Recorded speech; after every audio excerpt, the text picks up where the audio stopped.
Վարչապետ Նիկոլ Փաշինյանը կառավարությունում հյուրընկալել է պաշտոնական այցով Հայաստանում գտնվող Վրաստանի նախագահ Միխեիլ Կավելաշվիլիի գլխավորած պատվիրակությանը։ Զրուցակիցները քննարկել են Հայաստան-Վրաստան համագործակցության օրակարգային տարբեր հարցեր, որոնք վերաբերել են տնտեսության, զբոսաշրջության, ենթակառուցվածքների, կրթության եւ այլ ոլորտներում համատեղ ծրագրերին։ Կողմերը կարևորել են բարձրաստիճան փոխայցելությունների ինտենսիվ բնույթը համոզմունք հայտնելով, որ ակտիվ երկխոսությունը նոր ազդակի աղորդում փոխգործակցության խթանմանը բոլոր ոլորտներում։ Վրաստանի նախագահը Հայաստանի նախագահ Վագն Խաչատուրյանի հետ հանդիպումից հետո մանրամասներ է հայտնել։ Դեմարդեմ հանդիպման ընթացքում անդրադարձել են երկու երկրներում ընթացող քաղաքական իրադարձություններին, շնորհակալություն եմ հայտնել պարոն Վագն Խաչատուրյանին Վրաստանի տարածքային ամբողջականության եւ ինքնիշխանությանն աջակցելու համար։ Հանդիպման ժամանակ եւս մեկ անգամ ընդգծել եմ տարածաշրջանային խաղաղության եւ կայունության կարեւորությունը Վրաստանի համար, նշել է նա։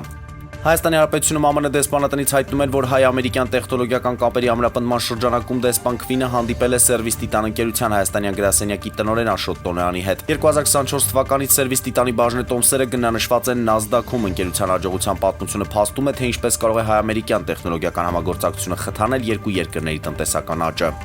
Իրանի նախագահ Մազուդ Փեզեշքյանն X-ի իր էջում գրառում է կատարել, որտեղ ամփոփել է Ադրբեջան կատարած այցը։ Երեք Բաքվում պայմանավորվածություններ են ունեցել իմ սիրելի եղբոր Ադրբեջանի նախագահ Իլհամ Ալիևի հետ, ստորագրվել են փաստաթղթեր։ Այս այցը վստահության ամրապնդման եւ նոր հորիզոններ բացելու նախերգանքի գիտական, տնտեսական, մշակութային եւ անվտանգության համակողմանի համագործակցության համար շնորհակալություն Իլհամ Ալիևին հյուրընկալության համար, գրել է Փեզեշքյանը։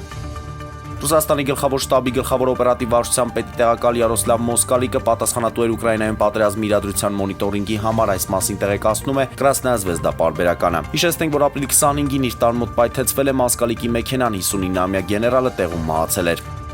UFC-ի թեթև քաշային կարգի դասակարգման առաջին համար Արման Ծառուկյանը Դուբայում գրեփլինգի մենամարտկանց կասնի։ Արմանը կմասնակցի կարատե կոմբատ 54 մրցաշարին, որտեղ նրա մրցակիցը կլինի Իսլամ Մախաչևի թիմակից Մագոմեդ Զայնուկովը։ Մենամարտը տեղի կունենա մայիսի 2-ին։